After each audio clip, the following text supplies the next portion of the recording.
dan kita semua dari nikmat iman, nikmat Islam, dan yang paling penting juga nikmat sehat, sehingga meringankanlah kita untuk melangkah dalam rangka menuntut ilmu agama.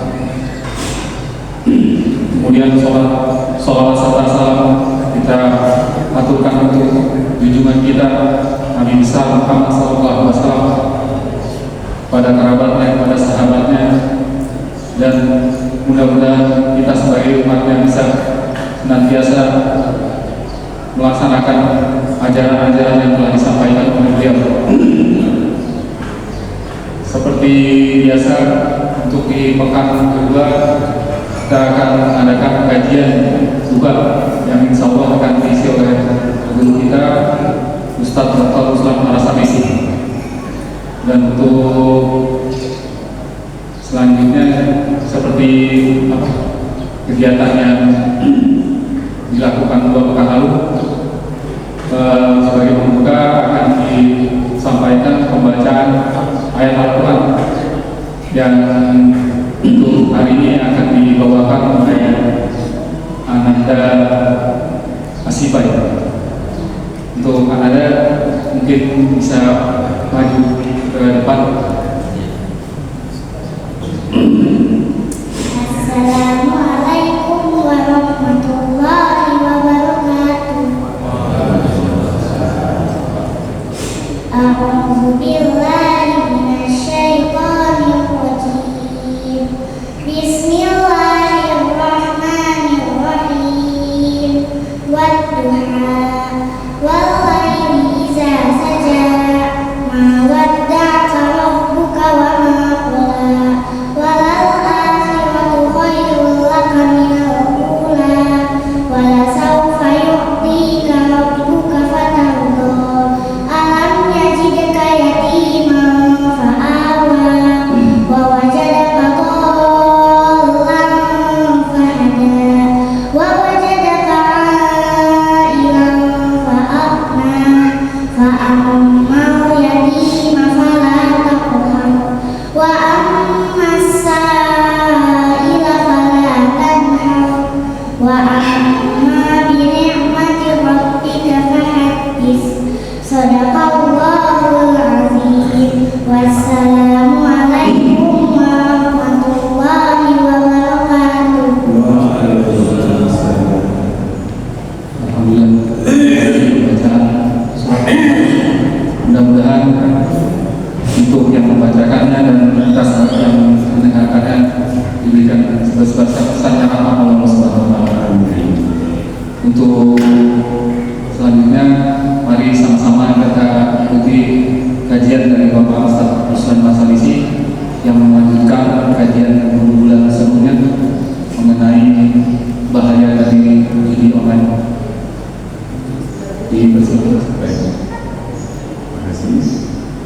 Bismillahirrahmanirrahim. Assalamualaikum warahmatullahi wabarakatuh.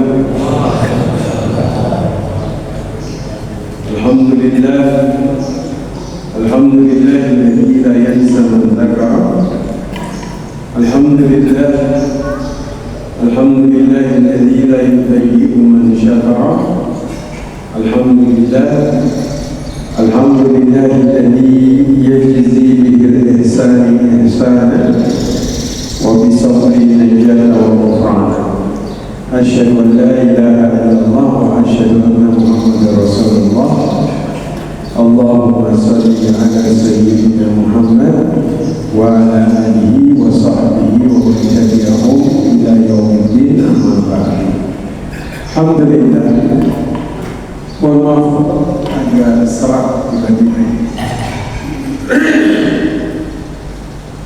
Alhamdulillah, kita bertemu lagi pada kesempatan pagi hari ini untuk melanjutkan apa yang kita pelajari tentang judi, ya. Tapi hari ini kita lanjut tentang apakah jual beli yang kemudian kita lakukan itu mengandung judi atau tidak, ya. Kita lihat tujuan syariat itu termasuk di antara maqasid syariat adalah menciptakan kasih sayang. Menciptakan apa? Kasih sayang. Agar manusia itu saling mencintai satu dengan yang lain. Hadiah adalah salah satu sebab manusia itu saling mencintai. Hadiah. Namun jika salah kemudian dipraktekkan, hadiah ini bukan menimbulkan rasa cinta, tapi dia bisa menimbulkan sebaliknya rasa benci. Dia bisa jadi masalah. Contoh, hadiah di antara hutang piutang jadi riba. Hadiah di antara seseorang yang pengen dapat sesuatu dari pekerjaannya jadinya rasuah siapa rasuah. Makanya konteks hadiah ini harus diperhatikan. Hadiah 17 Agustus yang ikut daftar hadiahnya jadi Juni. Maka harus diperhatikan betul tentang hadiah. Nah, hari ini kita akan lihat hadiah di dalam jual beli. Hadiah sebagaimana kemudian disabdakan oleh Nabi tahadu, saling-salinglah kalian memberikan hadiah, kata beliau. Nanti kalian akan saling mencintai satu dengan yang lain. Maka kita itu di dalam syariat Islam dianjurkan untuk saling memberikan hadiah. Bahkan Nabi SAW ini menganjurkan agar orang yang menerima hadiah untuk tidak menolak.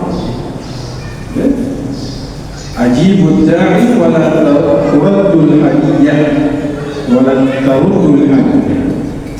Nabi itu menghadiri undangan siapapun dan beliau itu tidak menolak hadiah. Jadi beliau itu kalau dikasih hadiah sama orang lain, kata Aisyah, walaupun sekedar dikasihnya itu cuma kikil, ya, walaupun yang dikasih itu cuma kaki kambing atau hal-hal yang lain, pasti beliau terima, kemudian beliau balas. Nah, itu karakternya baginda Nabi SAW. Nah, zaman sekarang dalam jual beli biasanya pedagang itu dia memanfaatkan pemberian hadiah kepada pembeli, ya mungkin agar nanti pembeli itu ingat terhadap produk dia, gitu. Atau kadang-kadang pedagang naruh kayak puzzle gitu. Misalnya hadiah motor, silahkan dikumpulkan gambarnya di dalam produk. Hari ini dapatnya cuma ban sebelah belakang, harus cari di ban depan, beli lagi. Oh, baru dapat kaca spion doang. Jadi nanti setelah dia kumpulkan, baru kemudian dia membentuk sebuah gambar. Ini strategi marketing. Kita akan coba lihat apakah kemudian ini dalam syariat diperbolehkan atau tidak. Ya, sekarang kita lihat ada souvenir atau cenderamata yang biasanya diberikan kepada pembeli ketika dia membeli satu produk, dan ini diberikan secara cuma-cuma. Saya rasa kalau pemberian seperti inilah hibah, hadiah, maka halal hukumnya. Ya, biasanya tiba-tiba antum dikasih payung, dikasih gelas, dikasih piring, ini boleh souvenir. Kecuali gelas antum tulisannya bir bintang, nah ini nggak boleh, haram, nggak boleh. Ya. Kalau yang produk-produk kira-kira dia itu haram, maka souvenir apapun yang dikasih jangan. Ya, karena itu seperti kita mengiklankan sesuatu yang batil, nah itu tidak diperbolehkan. Nah, yang kedua, kadang ada yang ingin disampaikan mengenai bahasa, boleh? di yang lain ya. Silakan. Apa Pak?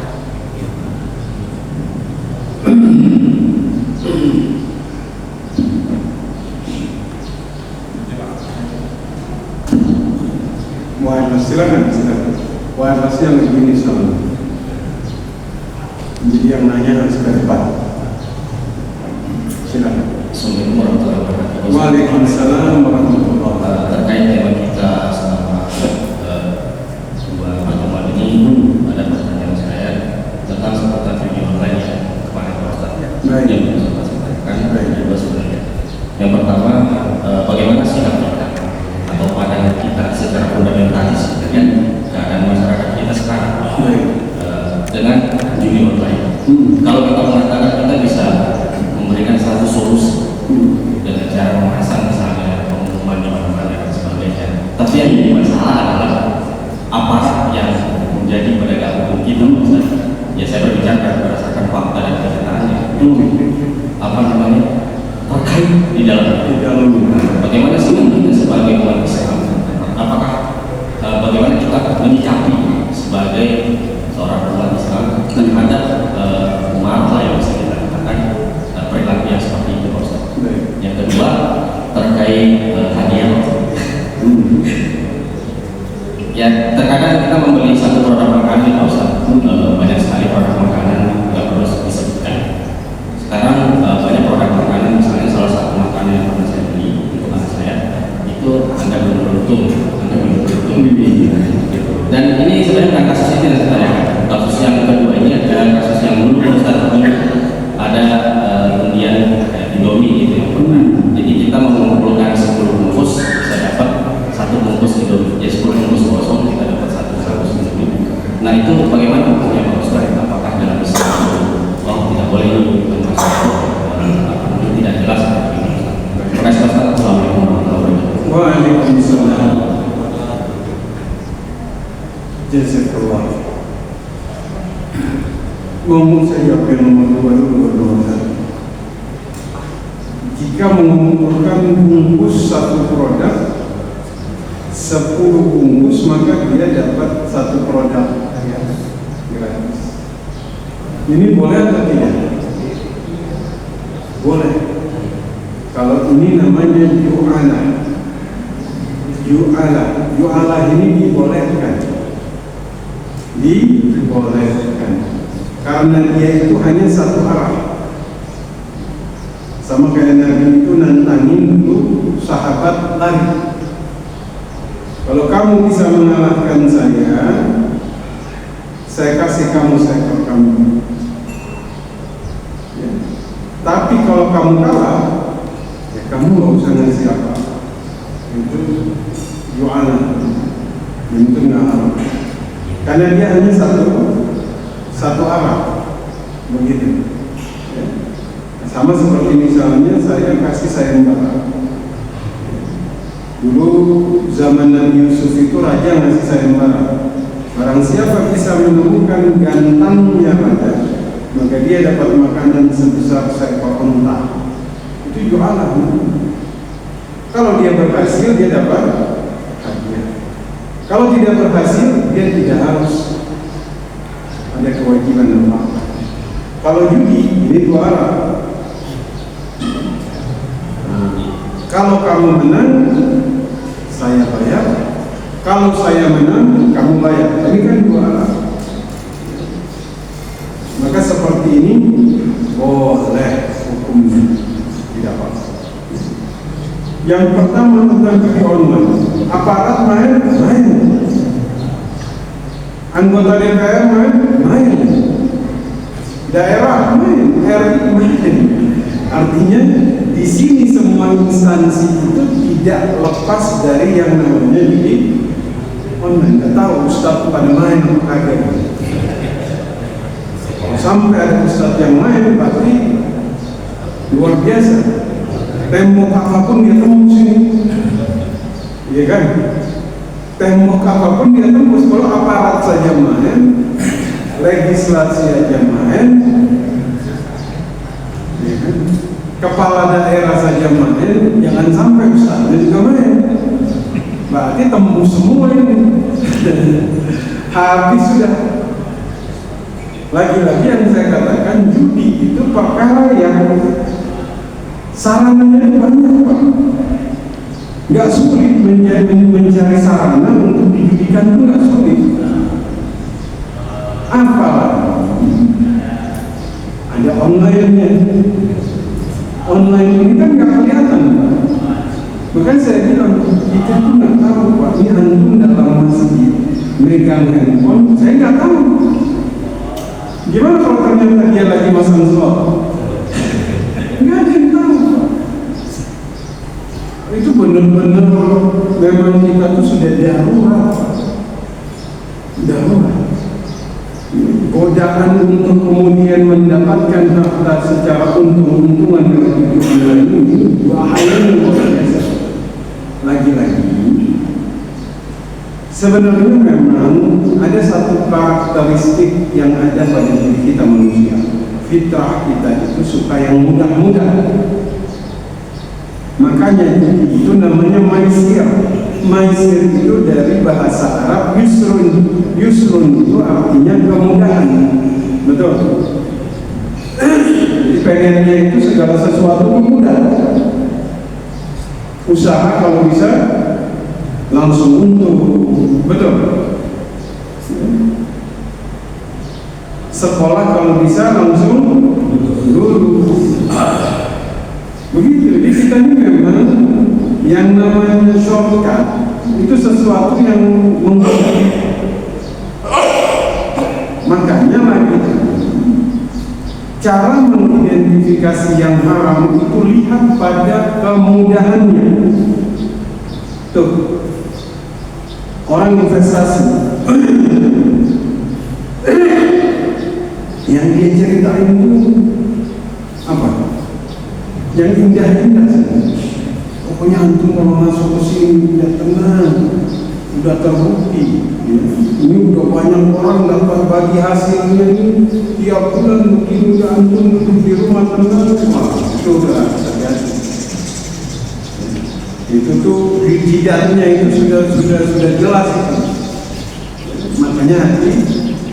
Tapi kalau ada orang datang kepada antum dengan cerita sesuatu yang dia ceritakan, ini kita bisa untung, tapi kita harus melewati ini dulu, begini, kita harus kerja. Yang dia ceritakan itu yang sulit-sulit dulu. Itu insya Allah halalnya itu. Maka judi itu kan menawarkan apa? Mudah. Itu mau kerja keluar subuh, orang lain masih tidur, antum sudah bangun jam 3, udah siap-siap, udah siapin dagangan, udah keluar. Capek. Ini anak tawarin, ada suatu aplikasi. Ini aplikasi ini investasi begini, wah ini mata uang, padahal itu judi. Orang banyak masuk gara-gara apa? Benar juga nih. Makanya, bagaimana sikap kita? Ya, kita menunjukkan ketidakrelaan, tidak suka. Kita sampaikan mau tidak, karena itu memang satu-satunya cara. Harus didakwah. Ya. Mudah-mudahan Allah mudahkan kita di dalam. Dan ini bukti bahwa kita itu sudah kemudian melaksanakan tugas kita untuk saling mengingatkan dalam Tuhan. Allahumma ada lagi, silakan.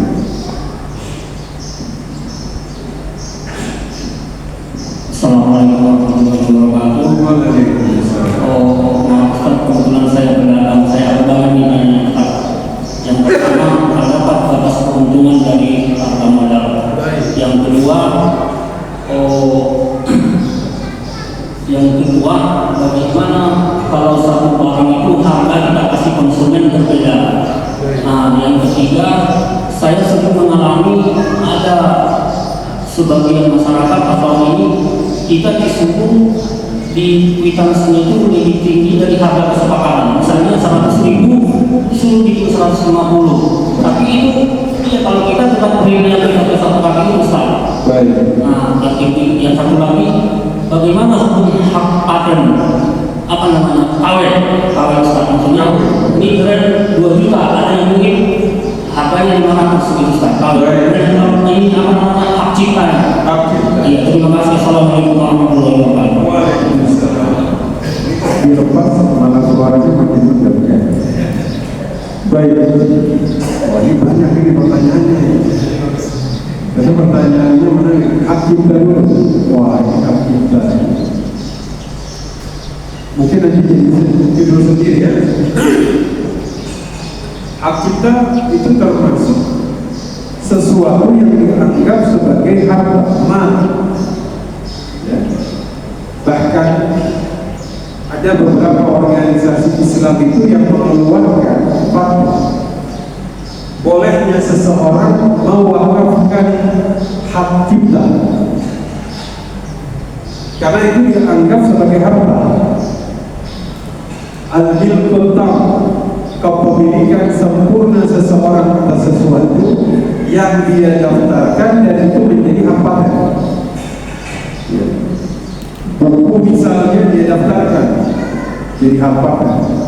Jadi kalau ada orang ingin menggandakan, dia harus izin dan dia dapat keuntungan. Hak cipta ini baru muncul akhir-akhir ini dalam pembahasan ini, karena zaman dulu kita nggak mengenal hak cipta. Ulama-ulama itu kalau mereka bikin karya semakin diperbanyak semakin senang. Kenapa pahalanya semakin banyak Pak? Ya zaman dulu itu semakin diperbanyak tulisannya mereka semakin bahagia. Kenapa? Karena pahalanya semakin banyak. Tapi kalau zaman sekarang mulai ada hak cipta, kenapa? Karena memang memperbanyak ini ada motif keuntungan. Makanya ada hak cipta. Hak cipta, hak paten itu diakui di dalam Islam. Berarti kalau misalnya seseorang melanggar hak cipta orang lain, berarti dia melanggar hak milik orang lain. Ya ayyuhalladzina amanu la ta'kulu amwalakum bainakum bil batil. Jadi ini sekaligus menjelaskan yang namanya kawin. Kawin menduplikasi hak milik orang lain, melanggar hak paten orang lain, itu berdosa, melanggar karena dia telah melewati batas yang kemudian dibatasi. Sebab bagi yang menduplikasi, kalau yang beli gimana Ustaz? Nah, apa hukumnya yang beli? Ini kan kita bicara dari yang dagang. Gimana hukumnya yang beli? Beli barang kawin. Oh, ini kayaknya harus kita bahas khusus. Nanti insyaallah mohon diingatkan kita bahas tentang hak cipta, hak paten ini. Ya kita bahas khusus. Karena pertanyaan dia ada 4 soalnya. Jadi kalau bahas satu-satu agak panjang. Jelas ya? Ini tentang hak paten singkat. Baik. Yang keberapa? Oh, berapa batas keuntungan dalam Islam? Berapa kira-kira? Berapa Ustaz? Bebas. Kata Ustaz ini bebas. Bebas. Memang betul. Islam itu tidak membatasi. Jadi Ustaz ini memang yang beliau jawab memang seperti itu. Islam tidak membatasi keuntungan selama keuntungan didapatkan dengan cara yang halal. Bahkan kita itu dilarang membatasi keuntungan seseorang. Itu dilarang. Nabi Muhammad itu pernah terjadi kenaikan harga di kota Madinah. Harga naik. Sahabat ramai-ramai datang kepada Nabi, ya Rasul, ini harga pada naik di pasar di Madinah. Sa'ir lana, tentukan harga buat kita supaya orang ini jangan jual mahal-mahal. Apa jawab Nabi? Innallaha huwa musa'ir. Allah itu maha menentukan harga. Saya nggak mau datang di hari kiamat dalam keadaan dituntut oleh seseorang akan harta dan darahnya. Biarkan Allah yang menentukan harga. Di kalimat ini jadi teori ekonomi yang diduplikasi. Nah ini mulai duplikasi oleh siapa? Adam Smith. Adam Smith itu terkenal di dunia gara-gara perkataan Nabi kita. Dia bikin teori namanya invincible hand, tangan yang tidak kelihatan. Harga terjadi karena kekuatan pasar. Ada permintaan, ada penawaran. Dia bilang tangan yang kelihatan. Dia mampu mengatakan bahwasanya ini diambil dari hadis. Karena dia bilang biarkan Allah yang menentukan. Di pasar itu ada kekuatan permintaan dan penawaran. Yang musim hujan harga payung mahal, wajar. Kenapa? Permintaan banyak. Apalagi yang lagi naik harganya sekarang bawah. Harga naik karena permintaan lagi banyak, wajar. Tapi kalau harga naik karena dia melakukan penimbunan, nah ini haram. Kalau harga naik karena dia menipu orang lain, ini haram. Makanya kita kalau lihat ulama-ulama dulu itu seperti Ibnu Taimiyah, Imam Al-Ghazali, itu sampai mereka merumuskan supply demand raba ala syai'. Harga itu nggak boleh ditentuin, biarin kekuatan yang akan membentuknya. Saya kasih contoh. Itu apa batu yang warnanya hijau itu? Baca. Di zamannya bacanya ini mahal banget, betul? Pertanyaannya kenapa dia mahal? Permintaan naik, oke? Otomatis harga jadi naik. Jadi itu teori pasar. Makanya harga silakan selama dilakukan dengan jujur. Bolehkah dapat harga? Ada orang bilang, oh dalam suatu harga nggak boleh lebih dari 100%. Boleh, bebas. Yang penting kamu jujur. Yang penting nggak merugiin orang lain. Ada orang gara-gara pengen untung sampai pakai sumpah. Makanya Nabi bilang sumpah itu melariskan dagangan, menghilangkan keberkahan. Kadang bahasa hidupnya apa ini gak harga modal, padahal enggak. Iya. Kadang-kadang dia bilang untuk anak cuma sekian, padahal banyak. Makanya godaan menjadi pedagang yang jujur itu berat. Jadi wajar Nabi Muhammad bilang dagang itu kalau sampai dia jujur, di akhirat itu dia tuh diangkat bersama Nabi, syuhada dan orang-orang sih. Makanya kan nggak mudah. Antum dagang ngasih tahu modal, berani nggak? Berani nggak dagang ngasih tahu modal? Berani? Nabi Muhammad tuh ngasih tahu modal. Boleh nggak dagang nggak ngasih tahu modal? Boleh. Ngasih tahu lebih boleh lah. Jadi zaman dulu itu saking mereka itu ingin mendapat predikat pedagang yang jujur, modalnya dikasih tahu. Saudaranya pengen beli, nawar, terus dia bilang ini ya modal ini 50.000. Udah terserah antum mau nawar berapa, yang penting anak kasih tahu modalnya 50. Kira-kira antum nawar berapa? Sesat. 51. Jadi itu tuh sampai segitunya. Misalnya ada orang jual motor, dia bilang ini modal aneh ini beli motor anak perbaiki ini habis 10 juta. Sudah terserah untuk tawar berapa? Kira-kira kalau itu tawar berapa? Tipis. Oke, anak tawar 10 juta 100.000. Boleh atau tidak? Boleh. Tidak ada larangan. Tapi ingat, kata Nabi, Allah merahmati orang yang mudah beli, mudah jual. Jadi harga sudah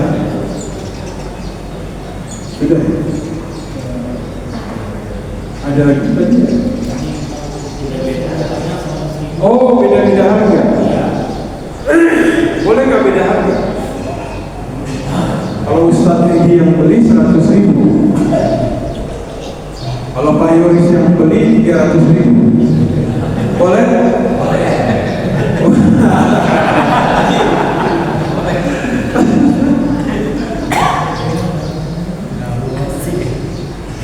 Harga itu sebisa mungkin biasa satu,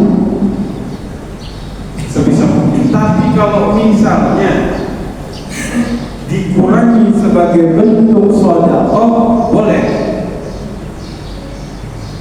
Tapi kan nanti harga ini kalau nggak ini nanti apa ya? Wah, sama nih Ustadz pecinya. Beli di mana? Bang, beli di mana? Pak Bastian. Beli sama Pak Tian. Berapa? 100.000. Kira-kira Pak Yoris gimana? Kemarin saya beli 300.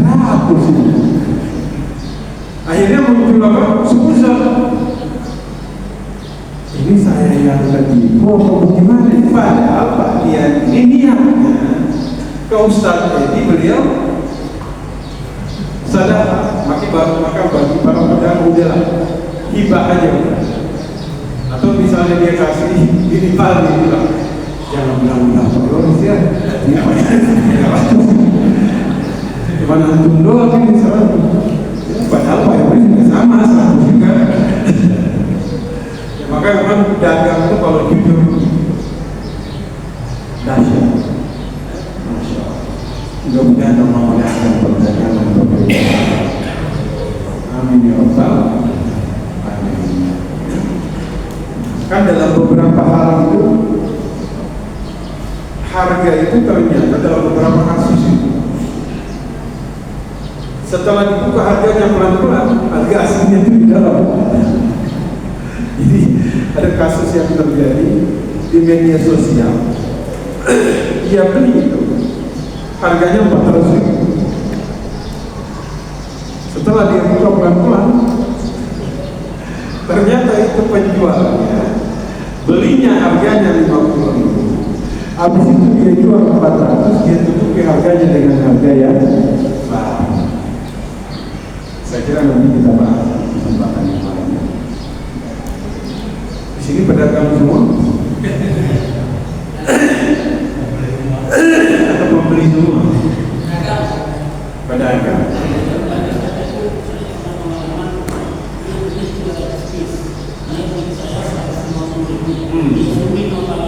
Oh, ini tadi. Dia tidur satu tim dari daerah, katanya Baik. Baik. Oh, ini biasa terjadi di kota-kota besar, seperti kali besar, Mangga besar. Maksudnya ini masuknya tadlis, penipuan. Tolong dong dirubah notanya. Jangan dirubah, sesuaikan. Gak jadi jual beli, gak apa-apa. Allah buka dari tempat yang lebih berkah. Kita ini kalau menolak sesuatu yang haram, yang datang itu halal yang berkali lipat. Cuman takut. Ini, ayo apa? Tulis berapa?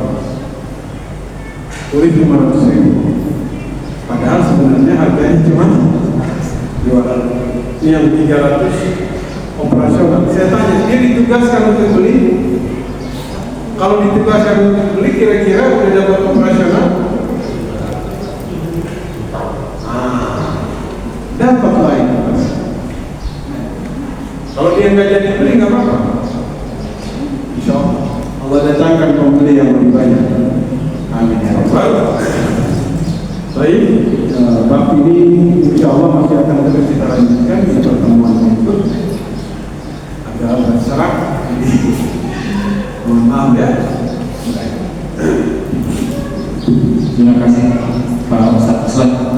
Demikian yang sudah kita sama-sama ikuti kajian mengenai banyak jual beli, terutama mudah-mudahan kita banyak mengambil pelajaran dari apa yang sudah disampaikan oleh Pak Ustadz, sehingga kegiatan hari-hari kita